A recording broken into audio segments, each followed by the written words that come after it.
Good morning, baseball fans. For the final time of the 2025 high school season, we welcome you to Around the State, a Prep Baseball Alabama podcast discussing all things relative to high school baseball across the state of Alabama. Obviously, we've been the last 5 weeks.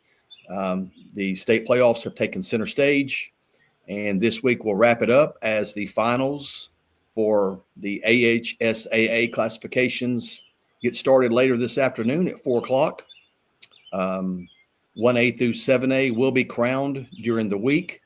I know that Austin and we're going to wrap this podcast up, and then we've got some things to do. Then we are both headed towards Chocolaco this afternoon. We'll be camped out there all week for all of the games, 1A through 7A. Really a fun week that we really enjoy.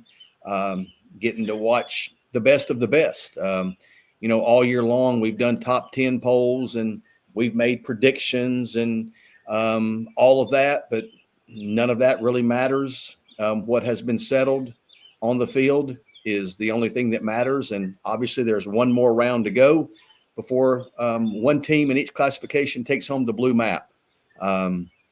It's always a great week over there. The state championships, the finals were in Montgomery, and they were great hosts. They're at Patterson and Riverwalk, but they're at Jack State in Chocolaco Park in Oxford. I think it really brings the atmosphere more into play during those games.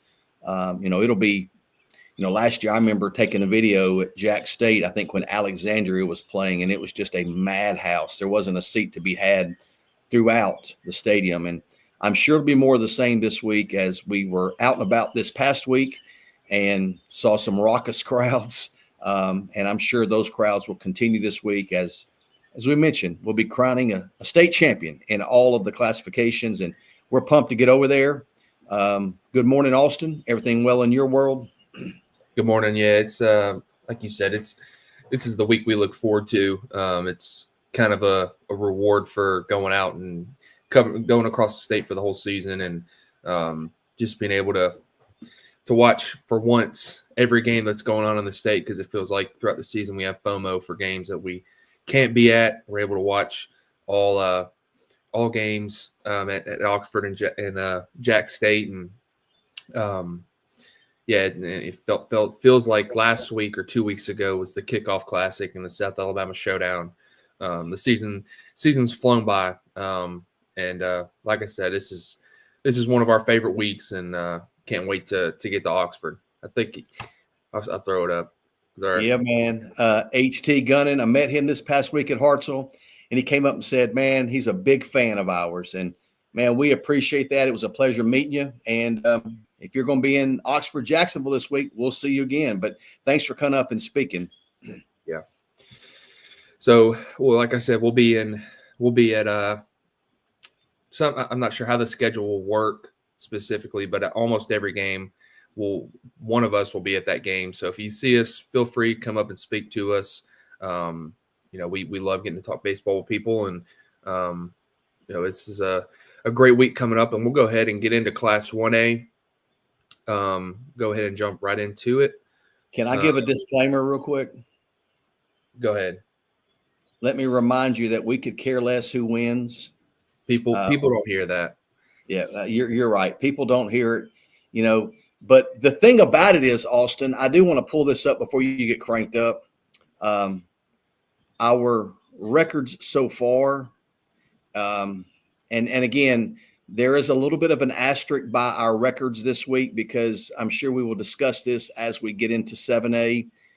We're still waiting for the completion of the 7A North part of the bracket. That's between Bob Jones and Tuscaloosa County.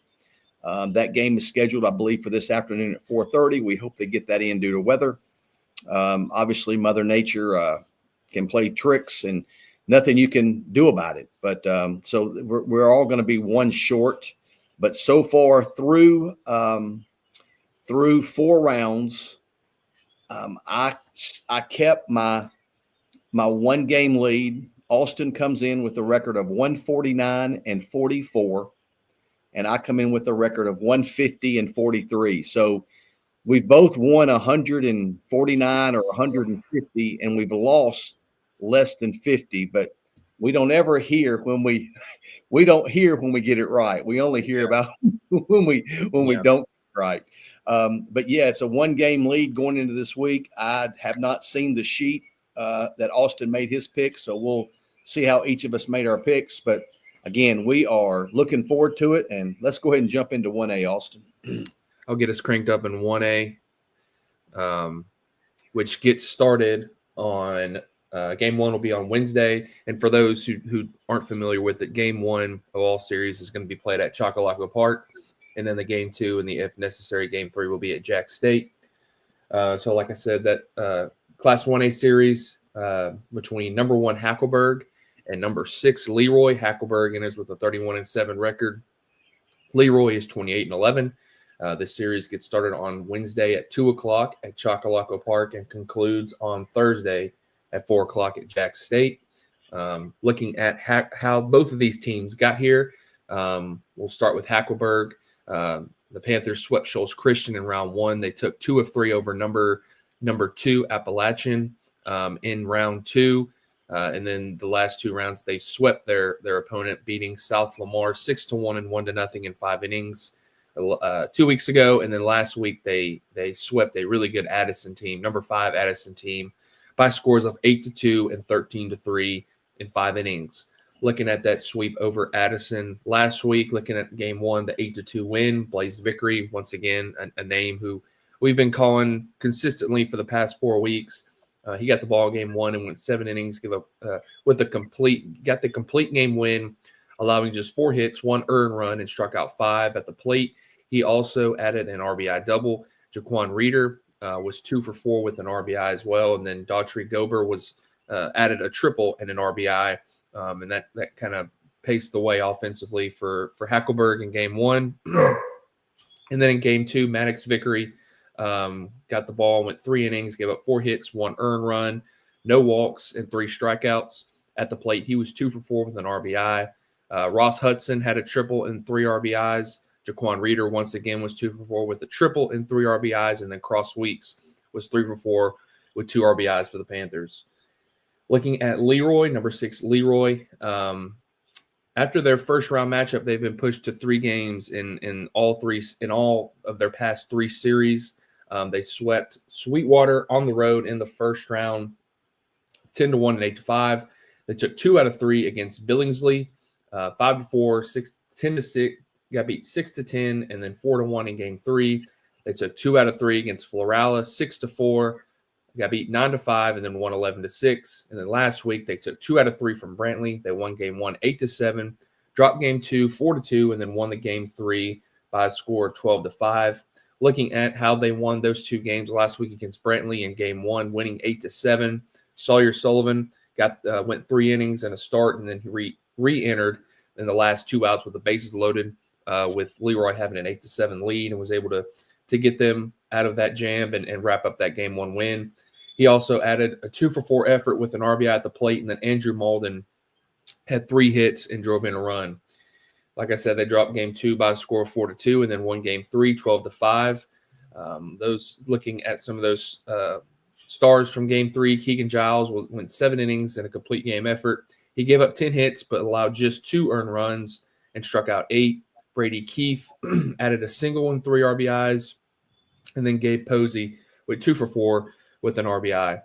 And I think I mentioned it last week. Kind of starting to look at this pick, Leroy. You look at those 4 rounds, and I don't know if there's been a tougher path to get here in Class 1A. You look at going on the road in the first round to the defending state champs in 1A, and then you take 2 out of 3 against Billingsley, who was ranked, I think, number 8th.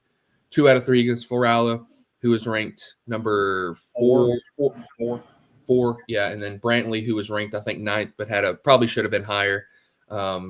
So that's the last 3 weeks, man. It's been the definition of battle tested for the Leroy Bears. Then you look at Hackleburg, also having some big wins. They beat Appalachian 2 out of 3, number 2. That was a matchup we had pegged as one to watch. They obviously beat South Lamar, and then sweeping Addison, who we kind of built that series up last week as one to watch, especially in Class 1A.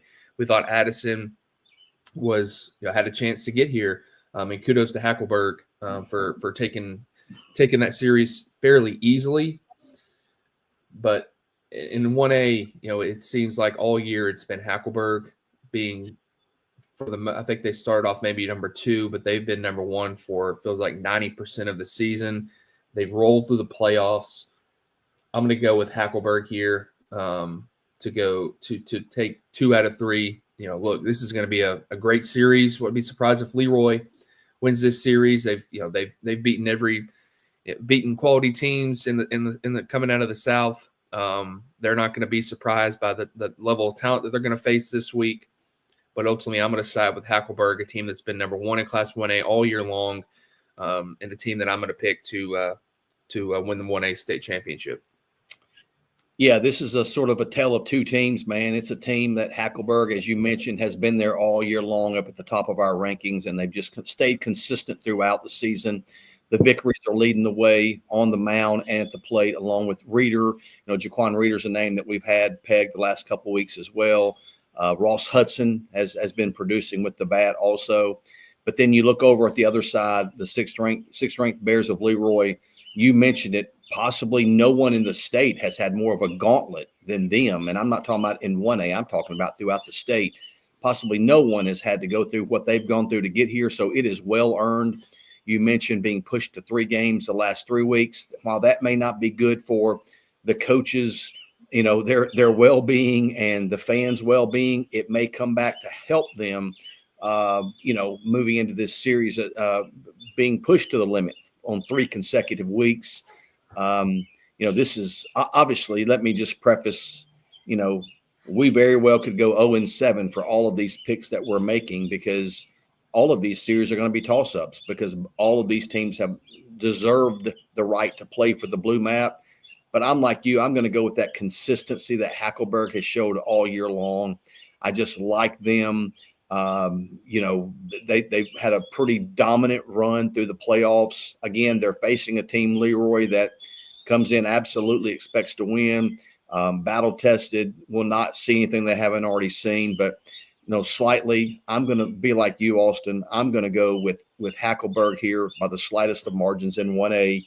And again, man, neither one of us will be surprised if the Bears come out on top and carry the blue map home. So, man, that's our 1A pick. So we'll jump. Remember when we were doing 96 of these? Yeah. We're now down to 7 of them. Yeah. So that'll get us to 2A, where we've got, and I will say in all of these state finals, it is a ranked matchup. All of these, every team that's in the state finals are ranked this week, or was ranked at the end of the regular season. In Class 2A, you've got Vincent, the Yellow Jackets. They've been in the top 2 or 3 all year long. As you mentioned, most of the time, like Hackleburg, they've been at the top spot for us. Vincent comes in with a record of 31-7. They will be they'll be going up against Pike Liberal Arts. Pike Lib comes in ranked number 9 with a 22-15 record. A team that has been really hot the back end of the season into the playoffs. Vincent has pushed their way to the finals yet again. I think they were there 2 years ago, got beat in the finals. They swept West End in dominating fashion in round 1. They took 2 of 3 from North Sand Mountain in round 2. And then in the 3rd round, when we both picked against them, Summerton Christian, Vincent handled business there. They swept the defending 1A state champs from last year by scores of 13-1 and 5-4. And then this past week, in a rematch of last year's playoff pairing, they took 2 of 3 from a very good Mars Hill team. I think that was the number 6 ranked Mars Hill. They dropped game 1 by a score of 3-1. They were able to come back and win games 2 and 3 by scores of 14-6 and 6-2. Last week in game 2, Calvin Johnson got the win in relief. He went 6 innings pitched, gave up 2 hits, 1 earned run, and struck out 5. At the plate, there's that name again. Kaysen Fields was 3 for 5. In game 2, Aiden Poe was 2 for 3 with a double and 5 runs driven in. Grayson Gould, a recent commit to Gadsden State Community College, was 2 for 4 with a double and 2 RBIs. Landon Archer, another one of the arms they depend on, was 2 for 4 with 2 RBIs in that 14-6 Game 2 win. In Game 3, again, a must-win Game 3. Grayson Gould got the ball, went a complete game, 7 innings, gave up 4 hits, 1 earned run while striking out 8. At the plate, yet again, Kason Fields, another 3 for 4 day there at the top of that Yellow Jacket lineup. Landon Archer had a single and 2 RBIs, and Ethan McElrath also drove in 2 runs in that 6-2 deciding Game 3 win. Taking a look at Pike Liberal swept Geneva County in round 1, swept Horseshoe Bend in round 2, and in round 3 they went on the road to a red-hot Tuscaloosa Academy team and took 2 of 3 from them. And then this past week they swept Reeltown by a score of 12-11 in 8 innings, an absolutely wild game. And then they won Game 2 by a score of 10-4. And again, that was a Reeltown team that had really turned our eyes and turned our heads throughout the course of the playoffs. So that's again, you look at those last 2 wins for Pike Lib against Red Hot Tuscaloosa Academy and Red Hot Reeltown, says a lot about how they're playing right now. Let's take a look. In Game 1, Cade Brookings went 5 innings on the mound, gave up 4 hits, 4 earned runs, and struck out 10. I'll come back to his offensive exploits in just a minute. Luke Barron, he came in relief of the third pitcher that they used. He ended up getting the win, going 2 innings, did not give up a hit, did not give up a run, and struck out 3. I think Luke Barron just committed. Was it Huntington? Mobile. Yeah, University of Mobile. That's correct. Jackson Bowen was 2 for 3 with an RBI. Garrett Whitaker was 2 for 5 with 3 RBIs. Jack Baggett was 2 for 4 with an RBI, and Cole Garrett was 2 for 2 with an RBI. Pike Liberal jumped up real big in this game, and Reeltown made a big-time comeback to tie things up at 11-11. This game went into the 8th inning, and as I mentioned, Cade Brookings, in the bottom of the 8th, he had a leadoff double. I believe it was off the wall in left field, and then with 2 outs in the bottom of the 8th, he stole home for the deciding. And again, there were 2 outs. He stole home and was safe at the plate, giving Pike Lib the 12-11 walk-off win. So Brookins not only got it done on the mound, he also got it done in crunch time with a 2 for 5 effort with that leadoff double in the 8th and stealing home. In Game 2, Luke Barron got the ball, went 5 innings, got the win, scattered 6 hits, gave up 2 earned runs, walked 1, struck out 5. He also added an RBI single. Pruitt Vaughn was 2 for 5 with a double. Dawson Bradford had a single, 2 RBIs, and also walked 3 times. And Cole Garrett, again, see his name in Game 2, had a single and 2 RBIs in that 10-4 win. I believe this is a matchup much like 1A. You've got Vincent, as we mentioned, been at the very top of our rankings all year long against a red-hot Pike Liberal team that has the last 2 weeks has really run the gauntlet. But then you flip back over and you look at Vincent beating Summerton Christian and Mars Hill. Both of these teams have earned their way to the state championship. This one sets up as an entertaining series easily. This one will get started later this afternoon at 4 o'clock, and then games 2 and possible game 3 would be tomorrow, starting at 10 o'clock at Jacksonville State. Man, listen, I like both of these teams. I like the teams that come in really, really hot. But, man, Vincent has been a mainstay, as we've talked about, at the top of our rankings. I learned my lesson. I picked against them in week 3 against Summerton Christian. We've been on the Vincent train all year long. Just 1 week we picked against them. I'm not going to do it again. I very well could be wrong again. I've already said this. Both of us may be 0-7, but I'm going to go Vincent this week to carry that back home in a highly entertaining series between 2 really good 2A ball clubs. Yeah, you look at Pike Lib, man, they, like you said, they've seemed like they've just continued throughout the season to continue to get better and better. And seems like they're playing, they're peaking at the right time, playing their best baseball, led by the Cade Brookins, the Luke Barrons, up and down. It seems like they're, when we get these stats, it's the same guys, and it's the same like 6 to 7 guys offensively who are consistently performing for the Patriots offensively, and with Brookins and Barron on the mound, game 1 and 2. that's another good 1-2 punch that is gonna, that can go up against Vincent's 1-2. But even speaking on Vincent's 1 and 2, if you tell Mars Hill Bible last week that they beat Aiden Poe in game 1, and then Archer only doesn't make it, I don't think, to the second in game 2, you got to like your chances if you're Mars Hill. But that just kind of speaks to you look at Vincent getting 6 innings of relief once again in back-to-back weeks, or getting an extended relief outing from Calvin Johnson in game 2 to help push it to a game, to help propel them to a game 2 win, and then getting Grayson Gould as your game 3 starter, and goes out and gives up 1 earned run in 7 innings. I mean, they're getting it done without, at least last week, being able to get it done with, maybe if things don't go your way in game 1 and you got to turn to somebody else in game 2. Vincent showed the ability to win in different ways. And I'm gonna go with Vincent here. I think this is going to be obviously a very highly competitive series. Pike Liberal Arts, consistent state championships and at the AISA level ever since jumping up to the AHSA last year. They've been a powerhouse program. They know what it takes. They know how to win in these type of games. But I think this Vincent team, you look at 2 years ago, they made it to the state championship.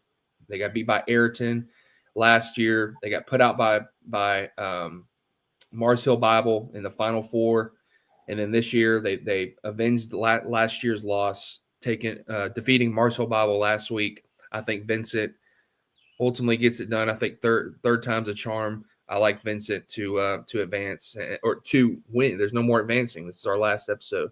I like Vincent to take 2 out of 3 and ultimately claim the Class 2A state championship.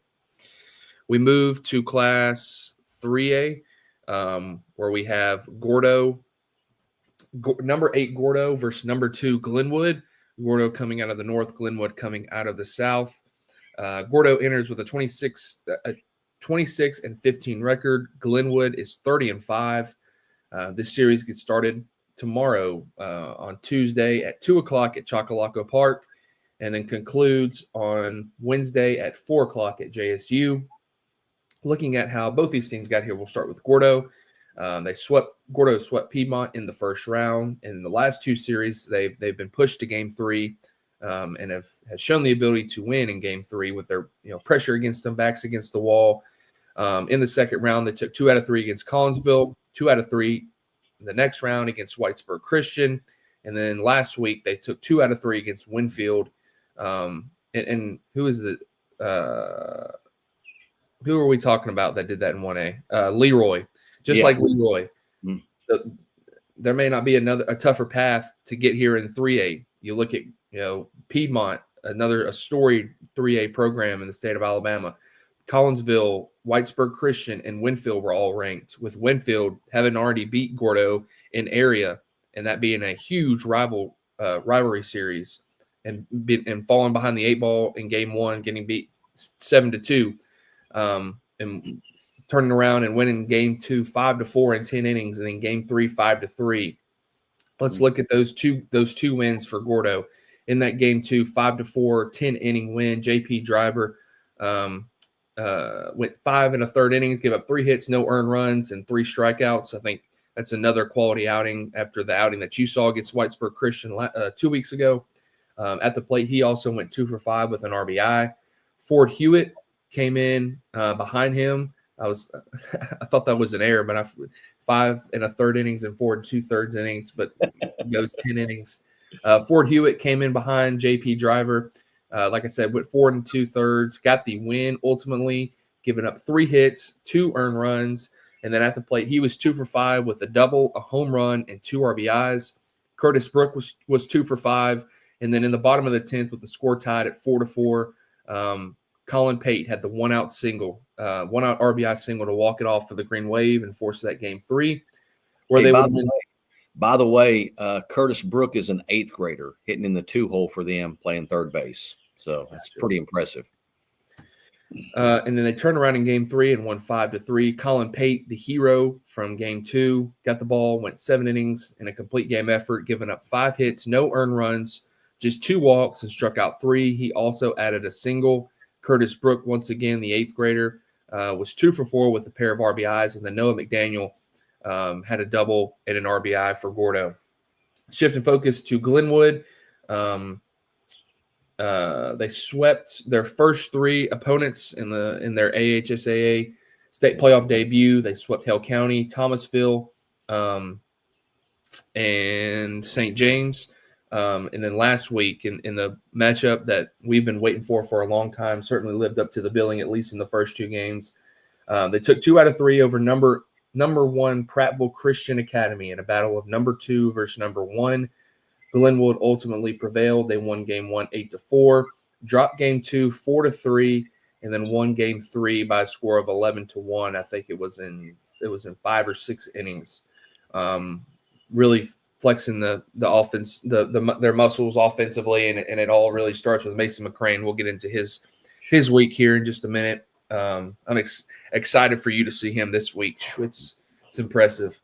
But looking at that game 1 win, that 8-4 win over Prattville Christian, Tyler Sykes got the ball, went 7 innings, gave up 4 hits, 1 earned run, no walks, and 4 strikeouts. I think he was up to 88 with his fastball. And someone told me that I think he lost his first – I think it was his first freshman start in his varsity. He was a freshman. He got his first start as a freshman, and I think he lost that game. And then I don't think he's lost a start since. Wow. He's a bell cow for them at the top of that rotation. You know what you're going to get. He's really competitive, gives them a chance to win each time he gets the ball. And then offensively, Mason McCrane was 3 for 4 with 2 home runs and 3 RBIs. He also added a triple in game 2. Carter Judah, right behind, hitting in the 3-hole, also added a 2-run home run, and Levi Pinder was 2 for 3 as well. Like I said, they got beat 4-3 in a game that they had a chance to walk off. They were getting beat 4-2 going to the bottom of the 7th. Had bases loaded, pushed across the run to make it 4-3, and then a game-ending double play forced the game 3, where they ultimately won 11-1. On the mound, Mason McCrane got the ball, went 5 innings in a complete game effort, gave up 2 hits, no earned runs, struck out 8, and then was 4 for 4 with a double, a home run, and 4 RBIs. Hudson Campbell was 2 for 2. Carter Judah was 2 for 2 with a double and 2 RBIs. Cal Lawrence, their shortstop, was 2 for 4 with an RBI double, and then Levi Pinder drove in a pair of runs for the Gators to push them to the state finals. Gordo, really impressive run. We talked about it. I don't think that there's a tougher road. There's been a tougher path to get here for any team in Class 3A. Facing, we talked about it, Piedmont, Collinsville, Whitesburg Christian, and Winfield. But I'm going to go. It's hard not to go against Glenwood. Getting past Prattville Christian last week, I was at that series. Glenwood, man, just super impressive. Just a complete balanced team, 1 through 9 offensively. There's no let up in that lineup. And then Tyler Sykes on the mound in game 1. Hudson Campbell gave a quality start in game 2, and then Mason McCrane giving it to an Auburn commit isn't too bad in game 3. So hard to Gordo's had a great season, getting past Winfield, beating some quality teams on the way here. But Glenwood, I think I'm going to go with Glenwood here. Too much star power here for the Gators. I'm going to pick Glenwood. Yeah, I like you, man. Listen, I love the people at Gordo, man. They were phenomenal. Every time we've been around them, loved hanging around them. And you know what? We've talked about this as well. There's winning in the DNA at Gordo. Maybe I'm wrong here. I don't know. But maybe this is a little unexpected even for the Gordo people, because and no slight to Gordo, but I mentioned this last week, man. That lineup is predominantly sophomores. Mentioned Curtis Brook, the 8th grader, hitting in the 2-hole had 4 hits over 2 games last week. They do lose Jay Snell this year. I think I may be wrong. I think that's the lone senior they have that's playing a real big role on their team. This is a team that's going to be around for a year, and they've been around it's not like Gordo's just popping up on the map. Gordo has been here and been here and been here. and they're going to be here for the next few years. And those Green Wave people, man, I've said this is the second time I mentioned it today, but that's some people that I've really enjoyed getting to know. Looking forward to seeing them this week. But like you, man, that Glenwood offensive lineup is scary, and I'm not giving away some big secret, so I don't want the Glenwood people to think, why did you say that? You're giving away our secret. But you can't let Mason McCrane beat you. But the problem with that is he's protected around him. He's hitting leadoff. You go out and start the game. You don't want to walk the leadoff hitter, but you don't want to throw him a 3-1 fastball over the heart of the plate the way he's swinging it. I mean, it's just, it's hard to defend this Glenwood team with so many weapons. And then, you mentioned Tyler Sykes. I just think this is one of the more complete teams in its particular specific class throughout the state. I would love to take Gordo, and listen here, man. I've picked against Gordo the last 2 weeks. I know, the last 2 weeks. Me too. So I'm picking against them again. And man, for the sake of the Gordo people, I hope I'm wrong, just for their sake. But I just can't go against Glenwood because that team is. You mentioned it, the superlatives you mentioned. I'm looking forward to seeing McCrane swing it, but I'm gonna go. They've been a wrecking ball. Seems like they've just been a wrecking ball. I even saw one of the Prattville Christian parents mentioned about, man, we lost, but we lost to a team that could win it in just about any classification. I saw that as a social media post. They're really good. I was at the game. Somebody asked if I was coming back for game 3, and I said, I don't know if y'all want me back. I picked against y'all. And she said, I get why you picked against us. They're a really good team. They are. Kudos to them. But Gordo won't back down. I can assure you that. It'd be a good series, but I think we're both going to side with Glenwood. And there's my aunt making an appearance. Both of you are sounding great this morning. You better sit up. What's that? Good. You better sit with good posture. Nah, I'm sorry. I better. Yes. Belated Happy Mother's Day, Mona. I'm sorry I didn't wish you yesterday. It's my wonderful aunt from Coleman, Alabama. So let's go ahead and jump to 4A, where you've got yet again another ranked matchup. You've got Deschler. They finished the season ranked number 6. They come in with a record of 31-10. They'll be facing the third ranked Bibb County Choctaws, who come in with a record of 29-10. Let's take a look at these teams. Deschler swept West Limestone and Alexandria in the first 2 rounds, did not give up a run.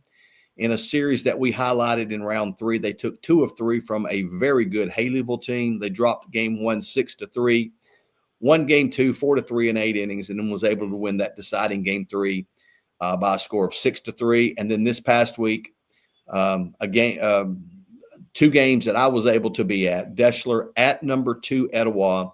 Man, what a great atmosphere! What a great 2 games it was. Deschler swept Etowah by scores of 2-1 and 6-0. Let's take a look at that series. In game 1, Garrett Reed, best I'd ever seen him. We've seen Garrett at a couple of our events, and by far this was the best I had ever seen Garrett. Went 7 innings on the mound, getting that complete game win, scattered 5 hits, gave up 1 earned run with 5 strikeouts. I think it was 85-86 from a real low slot. Nothing he throws stays straight. The fastball those shows some arm side sink and action to the arm side. And then the slider is like, I've labeled it like a Frisbee. I mean, it's a late breaker away from right-handers, but was really dominant in that game 1 win. Brady McKinney was 2 for 3 with the double.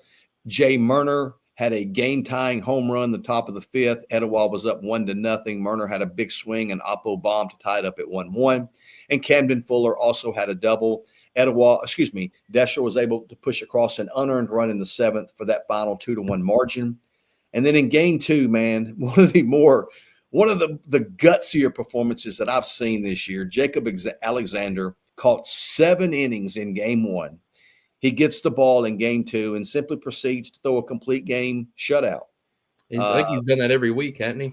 Yeah, but it was just, he's done that, but it was just, seeing it's different, man. Yeah.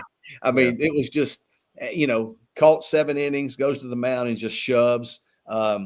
Gave up 3 hits, no runs, struck out 3. He also added a no doubt home run. I believe it was in the 5th or 6th inning late in that game to give them a little bit of a breathing room. Drove in the 5th and 6th runs with that 2-run home run.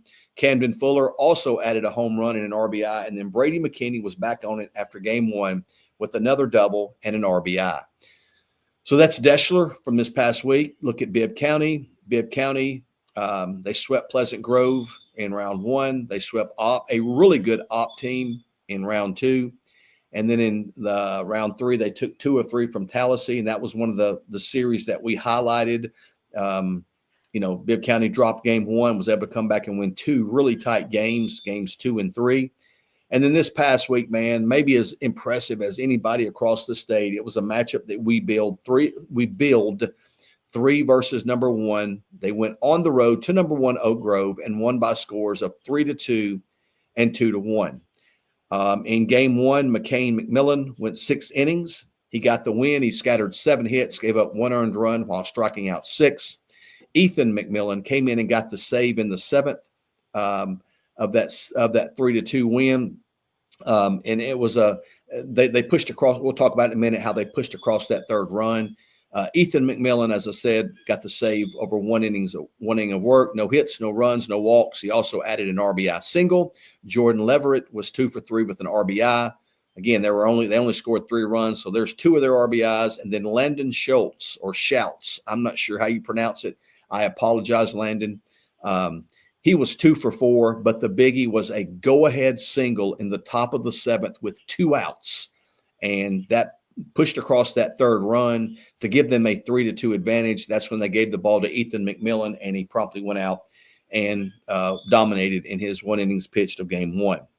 In game 2, McMillan, that's Ethan McMillan, after getting the save in game 1, got the ball in game 2, gave them 7 innings, a complete game win. He scattered 2 hits, gave up a run, walked 2, and struck out 6. And again, it was a 2-1 victory.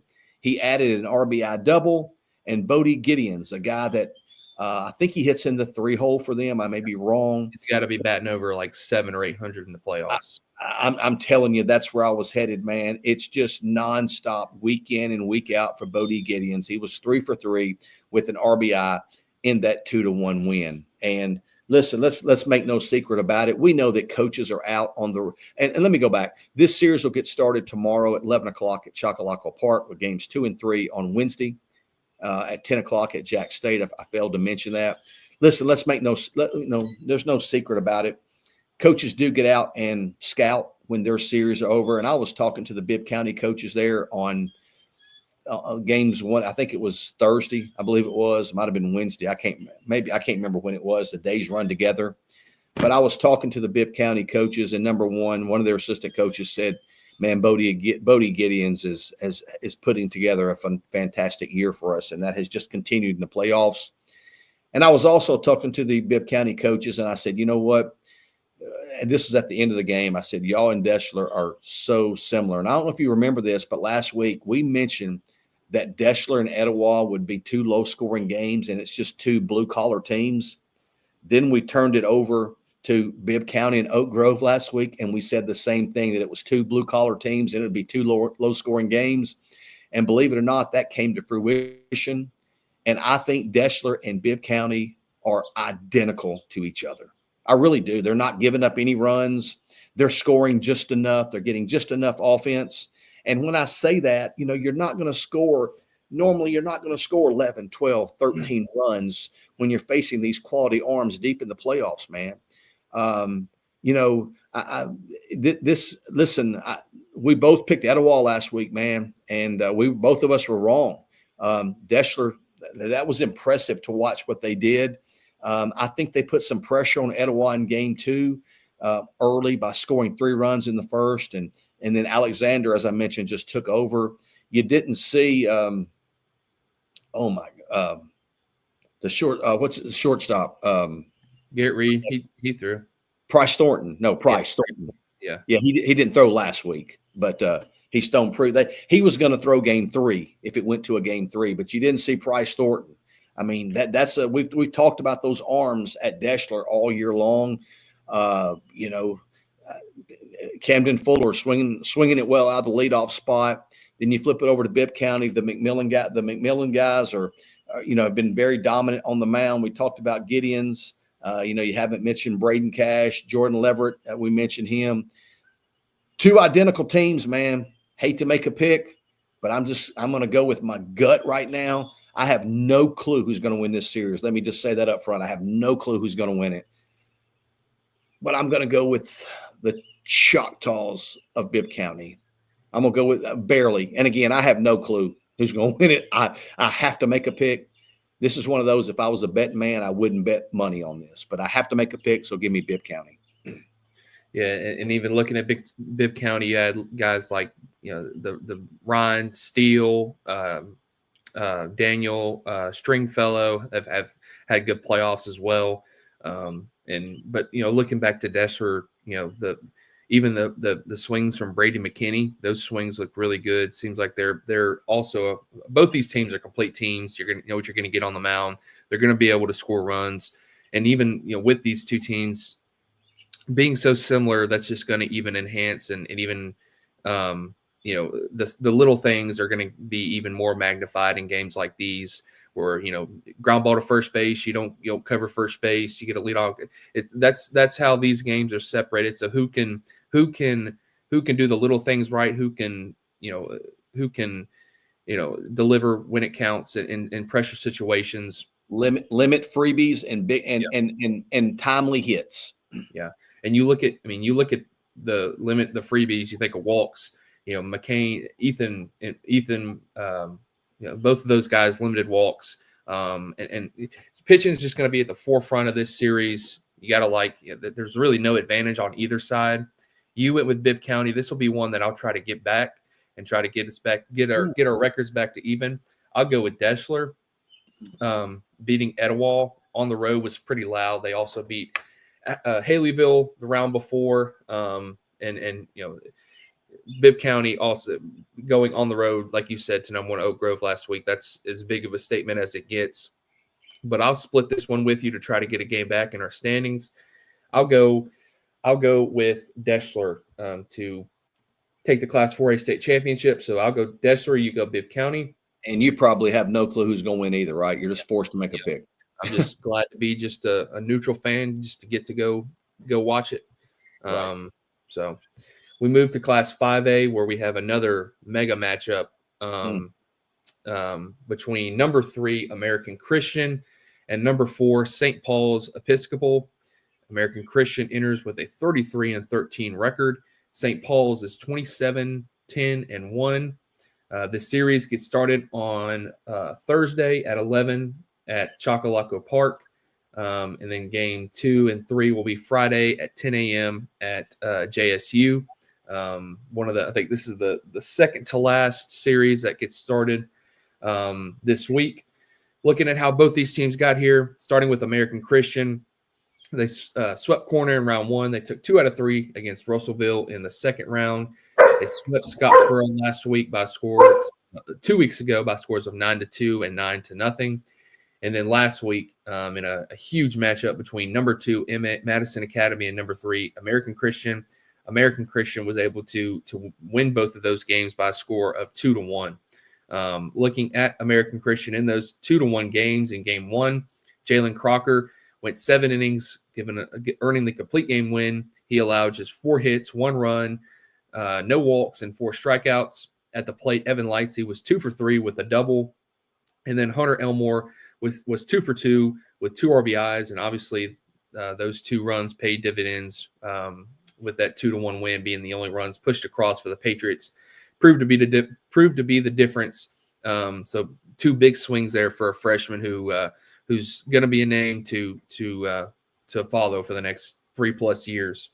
And then in game 2, they gave the ball to freshman BJ Garth, who continues to not play like a freshman. He's a freshman. Oh yeah, I didn't know that. Know that. Yeah, Garth went 7 innings in a complete game win, gave up 4 hits, 1 run, and struck out 3. He also added a double at the plate. Evan Lightsey was 1 for 2 with an RBI, and then Eric Hines in a 1-1 game in the 5th top of the fifth, right? Because they would have been the top. Fifth. Eric Hines hit home run number 19 to push them to 2-1, give them a 2-1 lead, which they held on to wrap up their semifinal win over Madison Academy. Looking at St. Paul's Episcopal, how they got here, they swept Charles Henderson in round 1. They took 2 out of 3 against Briarwood Christian in a tightly contested series in round 2. They swept UMS Wright in round 3. And then this past week, they took 2 out of 3 from a red-hot Alberta team. Just 3 really close, really tight games. We're following on Game Changer and had a guy there covering it. Looking at that game 2 after they dropped game 1 1-0 in a pretty interesting way to end a playoff game in game 1. In game 2 where they won 4-1, Bradley Irish once again. You give him the ball and tell him to go get 7 innings. He went a complete game. He gave up 4 hits, 1 earned run, walked 2, and struck out 7. And then delivering the big blow offensively was John Stowers, going 1 for 3 with a bases clearing double that pushed them to, I believe, 3-1 lead. I think they added another run later in the game, and that was all that Irish needed. And that forced the game 3, where they won 7-5. But we're trailing, I think, it was a 4-0 game. Alberta put up 4 runs in the first. St. Paul scored 2, I think, in the bottom half, and then it was 5-2 for the middle part of that game. Ross Delaney, you can't talk about game 3 without giving kudos to Ross Delaney. He went 4 2/3 in relief, I believe. He got the win. 6 hits, no earned runs, and struck out 4. He also added a single at the plate. John Stowers added a double and 2 walks. Bradley Irish was 2 for 3 with a double. Taylor Odell, and looking before we'll get to Odell here in a minute, but that I think it was in the top of the 6th, 5-2 game. St. Paul's was able to get some runners in scoring position, I think, with bases loaded. And then Edward McLeod, who hit 3 for 4, added a 2-out, 2 RBI single to left field to tie it up 5-5 in the top of the 6th. That tied it 5-5, like I said, and that set the stage for Brooks McDonald, who had a 2 for 3 effort, and one of those hits being a 2-run bomb to center field right after Edward McLeod that gave them a 7-5 lead. And then Taylor Odell was able to go out and get the last 6 outs, earning the save while giving up 1 hit, no runs, no walks, and striking out 1. He also added a 2-run home run. That was how they got their 2 runs in the first inning to trim it to 4-2. So backs against the wall once again for St. Paul's, and they in a game 3, and they continue to deliver. You go back to that Briarwood Christian series where in that game 3 where they were getting beat, and Stowers hit a 3-run bomb in the bottom of the 7th. They seem to get clutch hits, clutch at bats from a variety of guys up and down their lineup. And we've talked about seemingly 2 years ago, talking about St. Paul's, talking about their younger players, their younger offensive players. They're going to be good in 2-3 years, and they were good back then. But it seemed like it's really, really, really clicked for them this season. Those guys have just continued to get better over the course of their career, and here they are playing for a state championship in Class 5A. You look at ACA, we listed those guys, but there's a bunch of other guys to highlight. Kay Durrett hitting in the leadoff spot. Clayton Rice, I know I'm going to leave off guys. Jalen Crocker behind the plate offensively for them.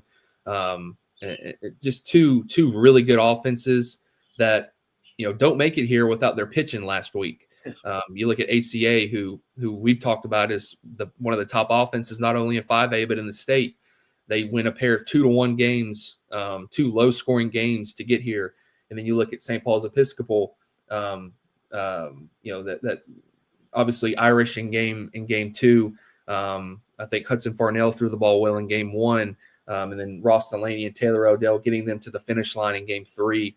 Finding a way to win it when maybe you're not swinging it as well, and then waiting for those bats to come up like they did for both of these teams last week. This is and I think this is probably one of my favorite series of the week. There's some good ones across the board. This one I think is definitely one of my favorites. but we've talked about American Christian all year long. They got beat last year in the 4A state finals to Corner. So they've got experience playing here. They know what it takes moving up a classification. I think they get it done. I think American Christian scores just enough runs in a what's going to be an incredible series, one that I can't wait to start. I'm going to go American Christian, but could definitely see St. Paul's winning this series. But I'm going to go with the Patriots of ACA to claim the 5A state title. Yeah, there's star power up and down both of these lineups, man. I mean, this is a star-studded matchup that we're going to see in 5A. And make no mistake about it, it's two teams that we have, that we've talked about all year long, both of them. You even go back to regular season. I mean, St. Paul's, they weren't even a shoe-in to make the playoffs coming out of that tough area they're in. ACA was ranked number 1 in 2 classifications at one point. They sure were. That was an error on my part. That tells you how good we think they are. Yeah. But yeah, man. I mean, it's you did a lot of talking there about explaining what both these teams bring to the table. They're, we've talked about ACA's hitting all year, and I've even told people that might be the best offensive lineup in the state. If not, it might be Glenwood. I think those are two of the premier offenses in the state. But you look, though, I mean, we highlighted that ACA-MA matchup last week. And, and I talked to one of Madison Academy's assistant coaches on Saturday night, and he said, had you told me that we would go into that game, into that series and give up 2 runs and 2 runs, we think we're going to win that series. I mean, and I would too. There's no way I expected that MA ACA games to be 2-1, 2-1. Now we expected them to be 2 close games, but again, you got to give credit to Madison Academy's pitchers. We talked about it was strength versus strength. It was that ACA offense versus the MA pitching. ACA did just enough. Well, if you are Coach Howell at ACA and that coaching staff, well, listen, you got to like that you've shown the ability to win games in a multitude of ways. That being able to score 2 runs in 2 games total in each game, bodes well moving forward, because as we've talked about, pitching only gets better. You mentioned Farnell, Delaney, Odell. We both have talked about Irish, about, hey, man, give him the ball in game 2. He either has a great chance of extending the series or wrapping up a series for you, because he's been dominant all year for the Saints. But then you got to go back and look at Garth and Crocker, and you've got to give the ACA pitching staff some limelight as well. We've talked about the offense, but they won with pitching this past week. And this is another one that I have no clue who's going to win. I'm forced to make a pick. Barely, I'm going to go American Christian like you. I hate that we're both going with the same ones, because this is one where it's so evenly matched teams, which all of these series are. They're so evenly matched. Pitching similar, offensive lineup is similar. Edward McLeod, Brooks McDonald, behind Stowers. It's offensive firepower, but again, plenty of pitching on both sides. Give me American Christian this week in a really, really good 5A series. You said this is one of the ones that I'm looking forward to as well. So we'll both go ACA there. Sort of hate that, but I'm not going to change our picks now. So that'll jump us over to 6A. In 6A, man, another gigantic matchup gets started on Wednesday at 11 at Chocolaco Park. You've got number 3 ranked Chelsea. They come in with a record of 27-10. They will be facing off against the number 1 ranked Hartselle Tigers. They come in with a record of 33-8. Neither one of us. Now, there's been a lot of casualties in 6A and we've really missed on some games in 6A. And I don't want to speak for you, Austin, but for myself, I've missed some games in the 6A playoffs. But these are two teams that, listen, in my bracket that I made out, I have Chelsea versus Hartselle in the 6A finals. So I don't think either one of us are surprised that it's these two teams matching up against one another. They've been solid all year long. Let's take a look here at Chelsea. Swept Brookwood, in round one, swept a solid Saraland team by a score of 2-1 and 1-0 in round two.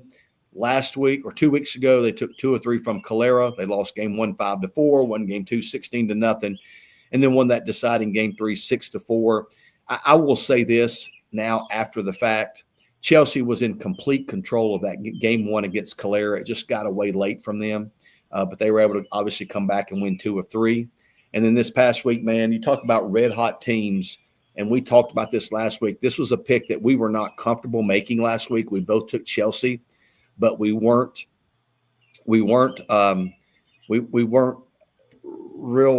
We're expecting Chelsea to win that very easily.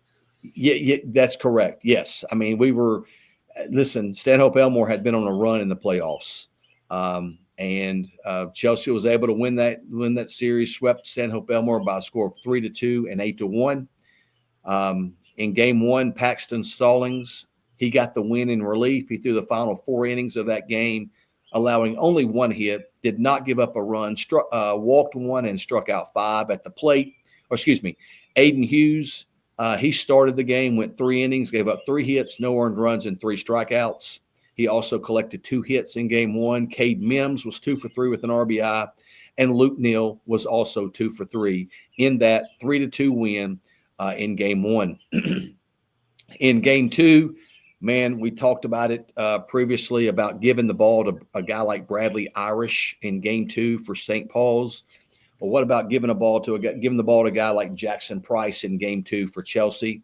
He has been, I don't want to jinx him. I don't want to use the word automatic, but man, he has been lights out all year long and even better in the playoffs.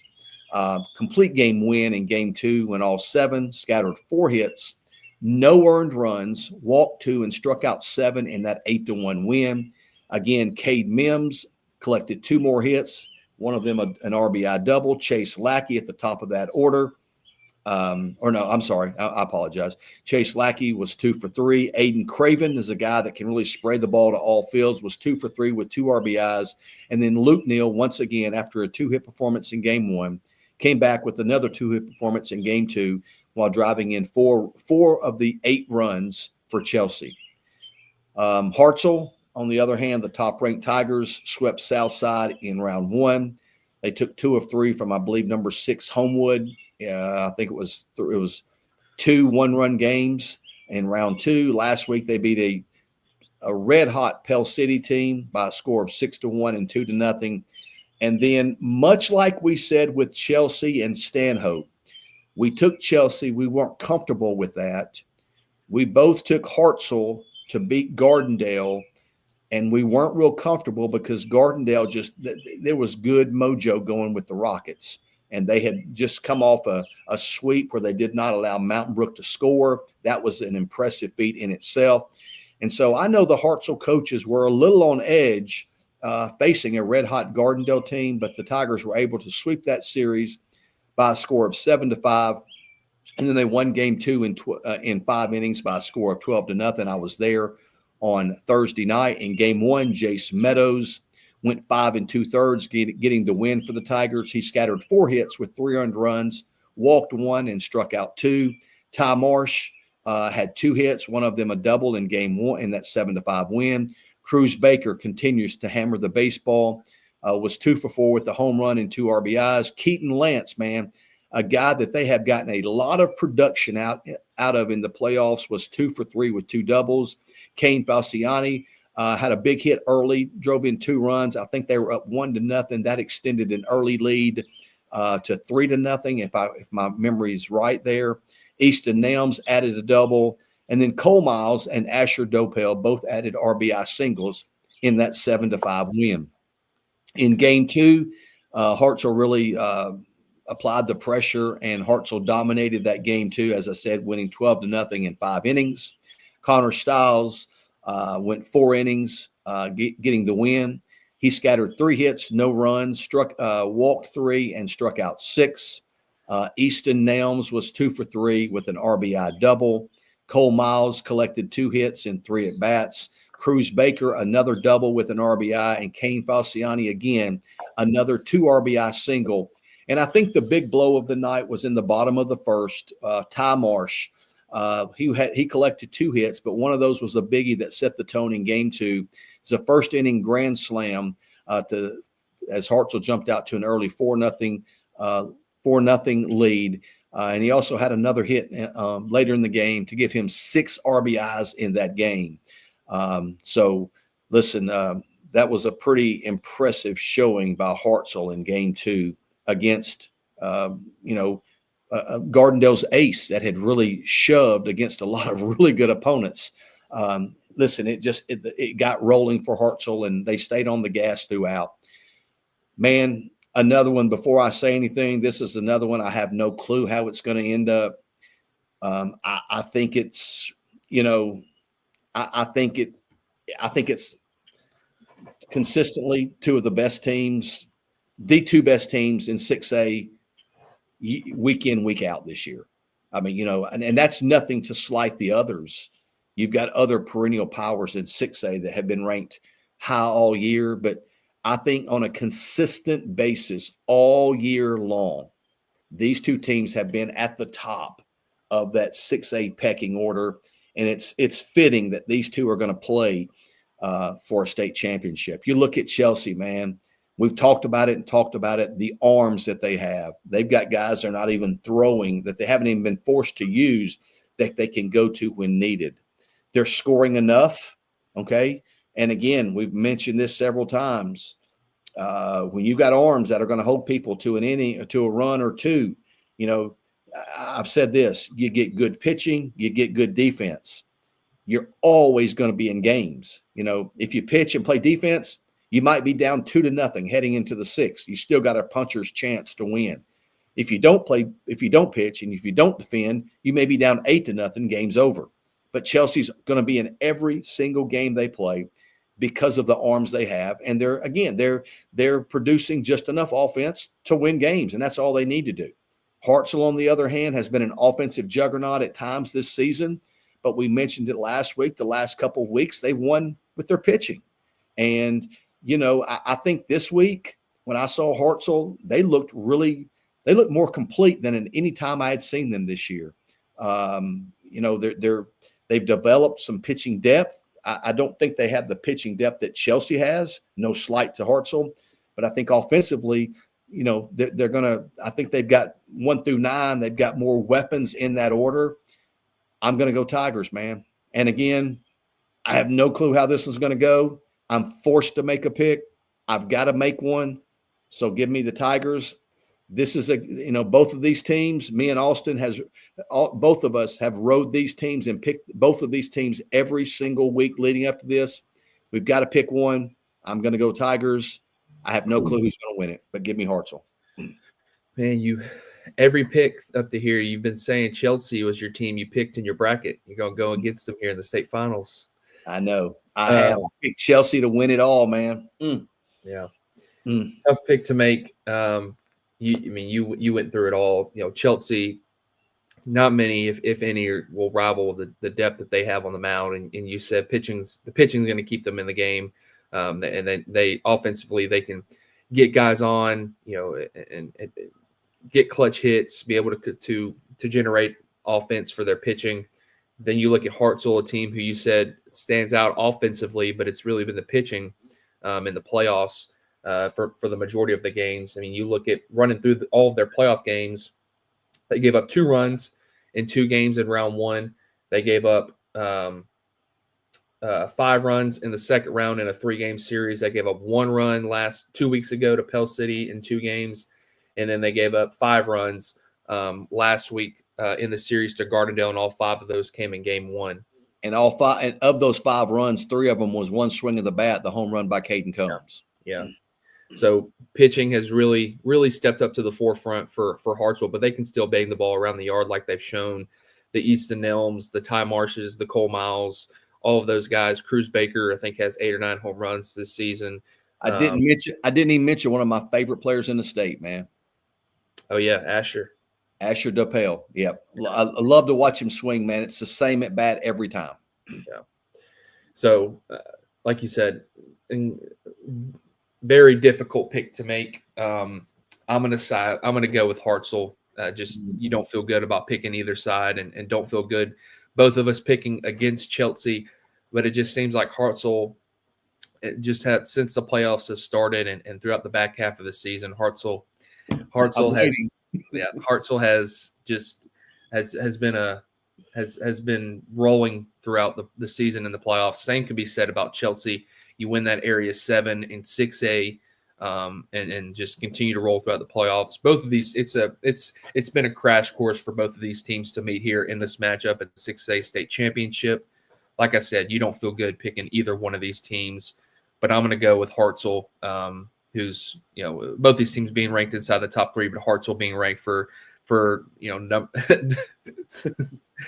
number one for the majority of the season. I'm going to go with the Hartzell Tigers to claim the 6A state title in 2025. We'll move to Class 7A, where we've got, you can't call it not really breaking news, but it's been just announced that hey, everything else is breaking news in the world. Let's call it breaking news, man. Yeah. The Bob Jones and Tuscaloosa County series the game 3 has been moved to Spain Park. Obviously a turf field. I assume too much rain there in the Tuscaloosa area, so they've moved that game 3 to Spain Park. Obviously a all turf place, so they'll be able to get that game in. Hopefully, if it doesn't, I'm not sure. I don't think it's supposed to rain that much. Moved back to 5:30 also. 5:30. So it looks like they should be able to get that game in, which is good. So that game has yet to be decided who comes out of the North. So we're not going to make a pick. Obviously, this is going to be a big pick. So we can't be wrong. Right. Yeah. Yeah. That we can't make a pick, but internally we will make a pick because this could end up being a huge pick. Because I will say I'm going to pick whoever you don't pick.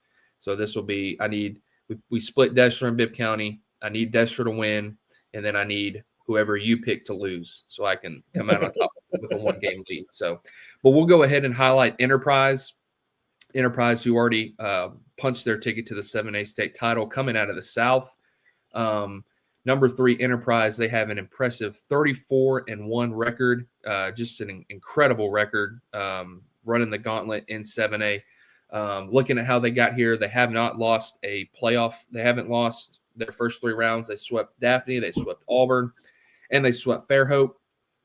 By looking at those series in round 1, they swept Daphne 12-2 and 1-0. They swept Auburn 14-2 and 2-1. And then they swept Fairhope last week in another huge statement throughout the state, beating Fairhope. I think we both picked Fairhope. We didn't doubt Enterprise or count them out, but we picked Fairhope. Like I said, don't care who wins these series.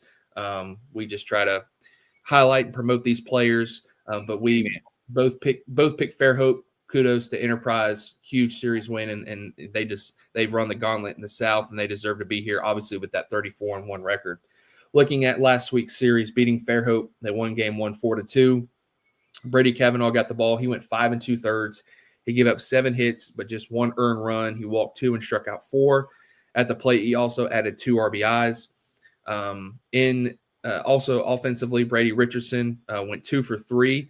And then he came in on the back end and did he throw 1 inning? He either got 1 out or 2 outs. I'll double check it. He got the save. He gave up no hits. He got the no hits, no runs, no walks, and struck out 1. Mikey Vanderhayden added a double. Caden Boutwell was 3 for 4 with a trip with 3. Caden Boutwell added a triple and an RBI, and then Davis Shiver was 2 for 3, and Walker Turner added an RBI single. So that really led them to that 4-2 win. And then in game 2, where they really stretched it out and won that series by a score of 10-2, Davis Shiver went 7 innings and a complete game win. He gave up 6 hits, 2 earned runs, walked just 1 and struck out 2. Brady Richardson was 2 for 5 with a pair of RBIs. Brady Kavanaugh was 2 for 3 with a double and RBI, 2 walks and 3 stolen bases. Walker Turner added a single and 3 RBIs, and then Gavin Mound added a single and an RBI. So you look at that series, and we talk about how good Brady Richardson is on the mound. He throws probably 10 to 15 pitches, and 11, I think they're able 11 to, pitches. Yeah. yeah, they're able to sweep Fairhope. Just really impressive. Kudos, Brady Kavanaugh in game one really has given them a shot every single time out to win. And then you turn it over to Davis Shiver, who was really strong, holding that lineup to 2 runs. So Enterprise comes into this series rolling. They're 34-1. They've won, I don't know how many games straight. I think their one loss was to Providence Christian in the middle part of the season.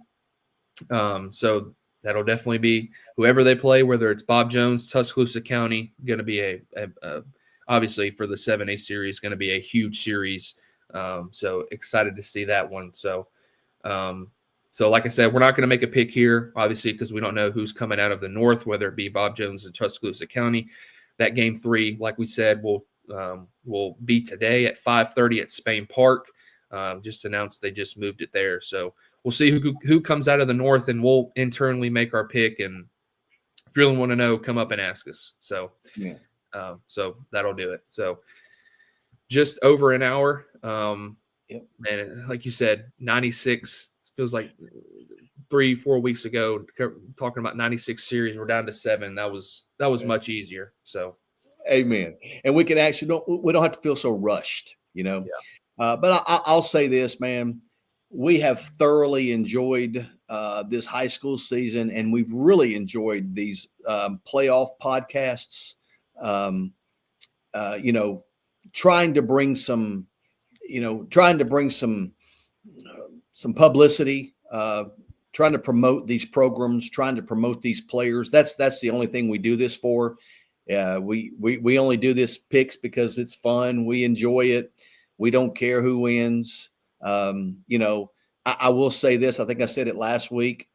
And, if it takes someone picking against your team to fire them up to win a state playoff series, then there's something wrong to begin with, because you're going to try to win a game more because someone picked against you. We could care less who wins these games. We are looking forward to this week. We'll be there all week long, starting later this afternoon at 4:00 through Friday. And we are, again, please, man, please come up and speak if you so wish. We enjoy talking with you. We appreciate all the people that have been on here, the viewers that have jumped on and are taking interest in what we do. But man, we gotta wrap this up so we can get a couple things taken care of and get on the road to Oxford and the Jacksonville area. Yeah, and I think we'll try to do. Normally, we just do these podcasts in the spring. I think what we're going to try to do maybe once a month, check in with with our summer events. Our summer events get started on Saturday, right when the state finals leave or state finals finish. So once the spring spring is done, the summer starts. So we'll try to get our podcast in each month, and see how it goes in the summer. The last high school game is Friday. We have a Scout Day Saturday, a Scout Day Sunday, a Scout Day Tuesday, and a Scout Day Wednesday. So HT, man, I hope you're there in Jacksonville, Oxford area. Please come up and speak again. Pleasure meeting you. But, man, Austin, if you don't have anything else, we'll go ahead and wrap this bad boy up. Again, we appreciate all of you jumping on. Look forward to this week. Please come speak. Take care. Safe travels to and from Oxford.